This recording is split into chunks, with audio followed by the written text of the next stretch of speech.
لو كنت صاحي وحسيت بالزلزال ده معناه ان ربنا غضبان عليك. ده كلام ناس كتير بتقوله وملهوش اي اساس من الصحة ولا عليه اي دليل، بل الدليل كمان على خلافه. ربنا عز وجل بيرسل الزلازل والآيات دي كلها عشان يخوفنا، وما نرسل بالآيات إلا تخويفا. ربنا أرسل الكسوف عشان يخوف الناس، وساعتها النبي حس بالكسوف والصحابة معاه حسوا بالكسوف. فهل ربنا غضبان عن النبي صلى الله عليه وسلم ولا غضبان على الصحابة رضي الله عنهم؟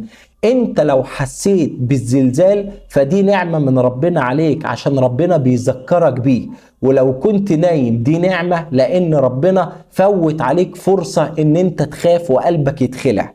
امتى تبقى نقمة؟ لو انت كنت صاحي او نايم وشعرت بالزلزال او ما شعرتش بالزلزال وسمعت عن الموضوع ولا اثر فيك، فضلت برضو غافل وبعيد عن ربنا، ساعتها تبقى دي من علامة من ربنا انه غضبان عليك، ان بيرسل ليك الايات وانت غافل.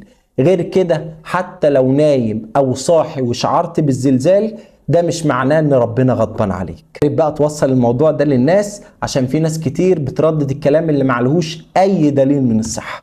مع السلامة.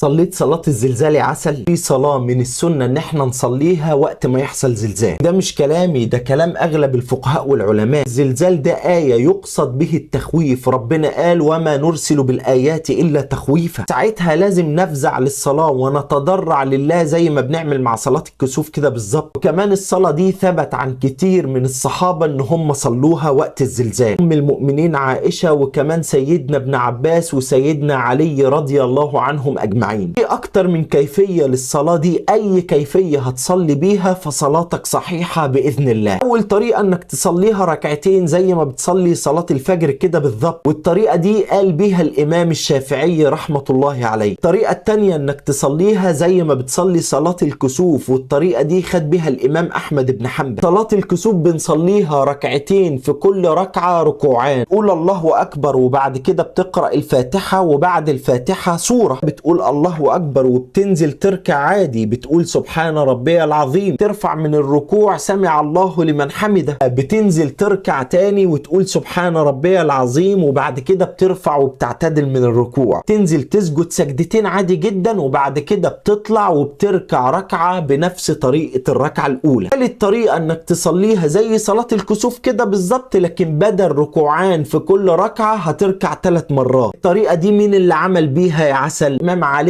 رضي الله عنه وأرضاه. الصلاة دي مش خاصة بالزلزال، إنما بكل آية أنزلها الله للتخويف، زي الريح المرسلة وزي الصواعق وزي غيرها وغيرها. في تفاصيل كتير جدا بين الفقهاء لا يناسبها أبدا إن احنا نذكرها في فيديو قصير زي ده. قوم بقى يا عسل صلي الصلاة دي، وأهم حاجة اوعى توقف الفيديو عندك، دي أمانة في رقبتك.